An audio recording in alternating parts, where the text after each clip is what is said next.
Radio PO, c'est le premier podcast entièrement dédié au métier de l'organisation, par et pour les pros de l'organisation, conçu et animé par vos deux hôtes, Diane et Barbara.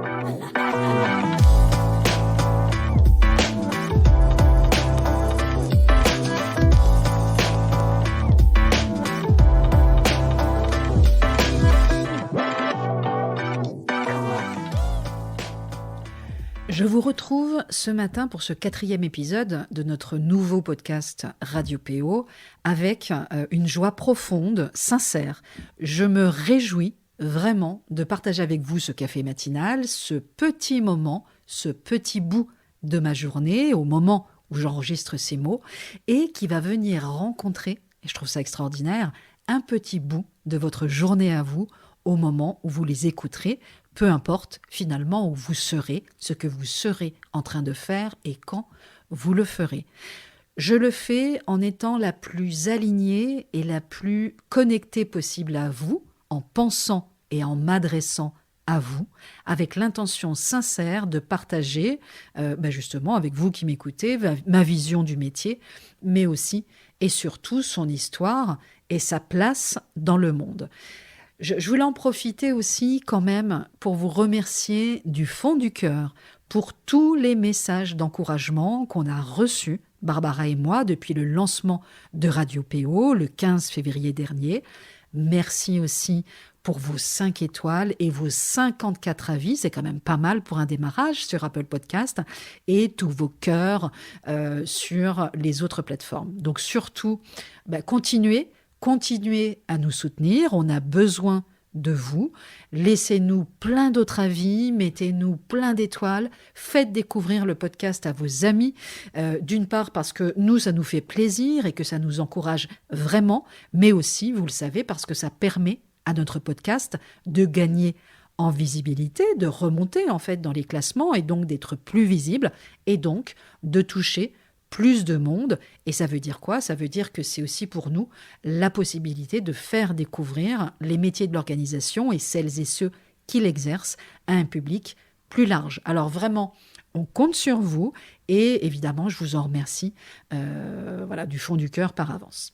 Alors, dans un précédent épisode, l'épisode 2, on a pu voir ensemble ce qu'était finalement un professionnel de l'organisation, son périmètre métier, les 4 grandes compétences qui constituent le socle du métier, le home organizing, le office organizing, le home management et la gestion du temps qu'on intègre plus largement dans le office management ou ce qu'on retrouve aussi, vous avez dû voir aussi, vous, dans les catalogues de formation sous l'appellation efficacité professionnelle. Aujourd'hui, on va faire ensemble un petit point historique sur le métier et notamment aussi sur la cartographie du métier dans le monde, parce que le métier de professionnel de l'organisation n'est pas un simple effet de mode, comme on pourrait le penser, lié notamment au phénomène Marie Kondo. D'une part parce que le métier ne se résume pas au seul rangement, et d'autre part parce que la France ne vient pas d'inventer le métier, il ne sort pas du chapeau. Il existe ce métier depuis bientôt 40 ans aux États-Unis et il s'est développé dans à peu près tous les pays du monde. Il est donc normal et tout à fait naturel qu'il se développe ici aussi. Est-ce que vous saviez, par exemple, que le Mexique avait également sa fédération ? Le métier de professionnel de l'organisation, tel qu'on le connaît aujourd'hui, tel qu'il est en train de se développer, il est né dans les années 80 aux États-Unis. À cette époque, un petit groupe de plusieurs femmes avait l'habitude de se retrouver régulièrement pour échanger leurs bonnes idées en termes d'organisation de leur foyer. C'était un peu finalement les Desperate Housewives de cette époque. Plusieurs de ces femmes ont décidé alors de proposer leurs services et il s'agissait, selon leurs propres mots, de femmes qui aidaient d'autres femmes. Dans un second temps, 5 d'entre elles, Beverly Clover, Stephanie Culp, Anne Gambrell et Maxine Ordesky et Jan Shore, se sont réunies dans le séjour de l'une d'entre elles en novembre 1983 à Los Angeles pour se structurer et se fédérer autour d'une association professionnelle. Elle fonde officiellement en 84, vous voyez, ça date quand même, la toute première association de professionnels de l'organisation dans le monde, qui s'appelait à l'époque l'APO, l'Association des professionnels de l'organisation. Et l'APO est devenue, depuis d'ailleurs, je crois, 86, la NAPO, l'Association nationale des professionnels de l'organisation. Elle compte aujourd'hui un peu plus de 3500 membres, donc c'est quand même une grosse, grosse association, fédération, et elle a fêté en 2015 ses 30 années d'existence. Hein, voilà. Donc je vous partagerai aussi, vous verrez dans la description de l'épisode, le lien du site d'abord de la NAPO, si vous voulez aller jeter un œil justement, mais aussi je partagerai le lien d'une petite vidéo qui a été réalisée par la NAPO au moment des 30 ans de l'anniversaire de la NAPO, et cette vidéo retrace justement les débuts de l'association, et dans cette vidéo, elles expliquent comment justement la NAPO s'est développée au fil des ans. Donc voilà, c'est assez intéressant finalement de remonter un petit peu aux sources, à l'origine de notre métier en fait, hein, tout simplement. Alors, le métier s'est progressivement développé, notamment durant les années 2000 dans de nombreux pays, et il a commencé justement à se structurer autour de fédérations nationales.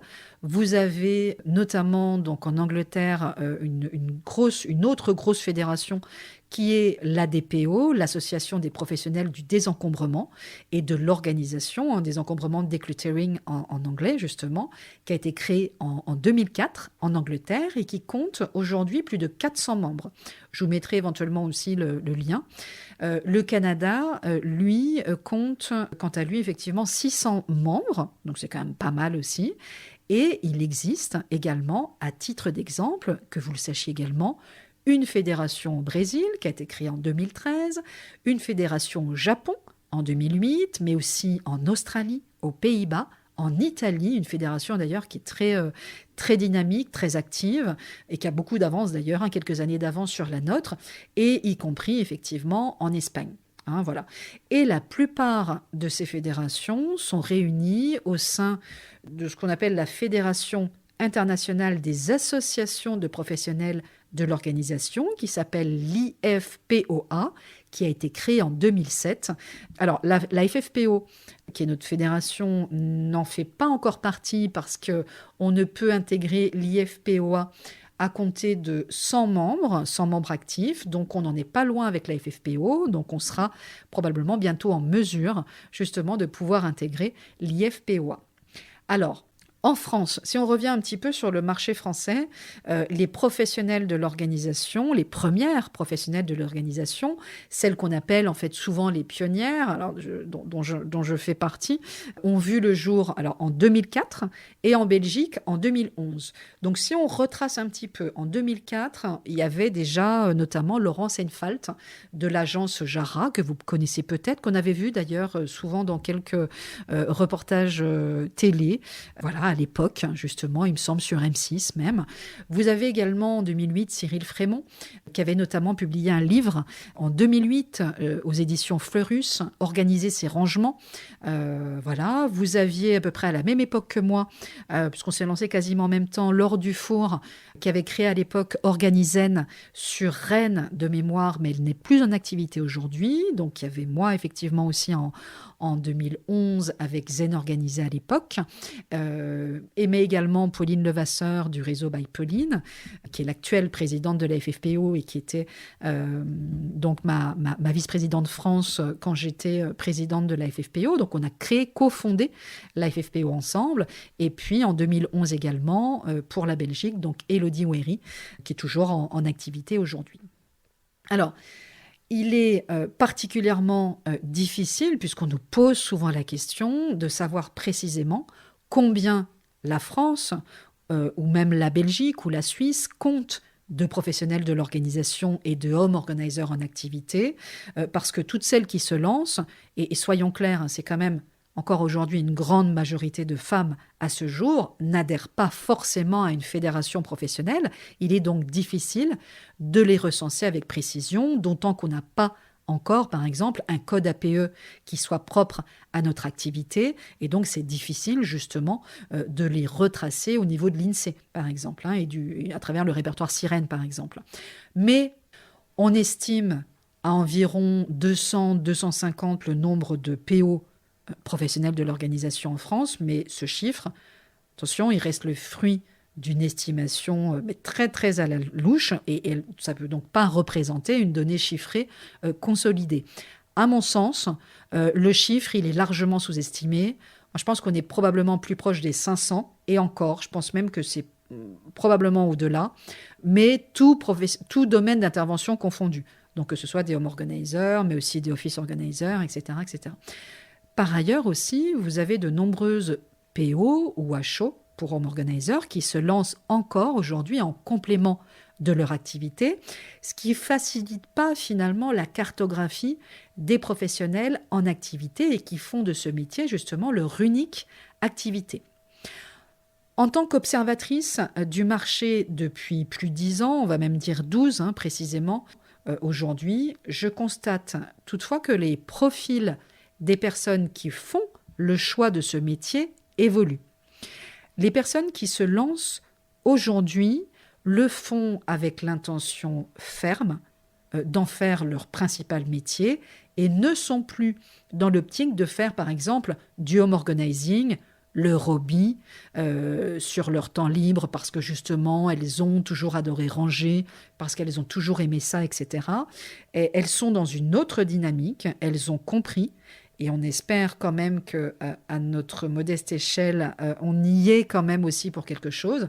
Elles ont compris qu'il s'agissait d'un véritable métier, d'un métier complet, riche, exigeant, aux multiples facettes, certes émergent, mais évidemment plein d'avenir. Et on y reviendra dans un prochain épisode.